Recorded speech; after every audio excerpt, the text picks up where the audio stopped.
યોગના અમૂલ્ય વારસાને જાળવી રાખતા ગુજરાત રાજ્ય યોગ બોર્ડ દ્વારા આજથી 7 થી 15 વર્ષના બાળક માટે આગામી 29 મે સુધી સમર યોગ કેમ્પનું આયોજન કરવામાં આવ્યું છે, જે અંતર્ગત આજે અમદાવાદના બોપલમાં યોગ સેન્ટર ખાતે 100 જેટલા વિદ્યાર્થીઓએ ભાગ લીધો અને તેમાં પ્રશિક્ષિત યોગ શિક્ષકો દ્વારા યોગ પ્રાણાયામ, ધ્યાનની તાલીમ અને સાથે સંસ્કારોનું સિંચન કરવામાં આવ્યું હતું।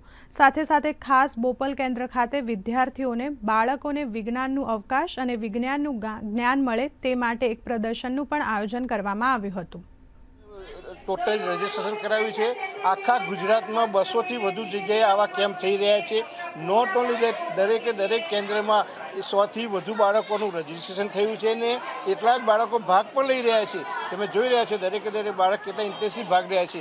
નોટ ઓનલી દેટ, આ આખી વ્યવસ્થા જે છે એના ભાગરૂપે ગુજરાત સ્ટેટ યોગ બોર્ડ વિવિધ પ્રકારના અમારા જે કેન્દ્રના જે સંચાલકો છે એમને પણ ટ્રેનિંગ આપી છે ને એ સંચાલકો લગભગ 1000થી વધુ સંચાલકો અહીંયા કામ કરી રહ્યા છે।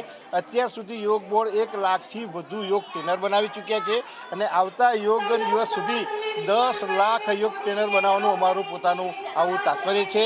અહીંયા સમર કેમ્પનું યોગનું ચાલુ થયું છે। અહીંયા યોગ અને સાયન્સની અન્ય પ્રવૃત્તિઓ પણ શીખવાડવામાં આવે છે, તો આપને જરૂર ભાગ લેવો।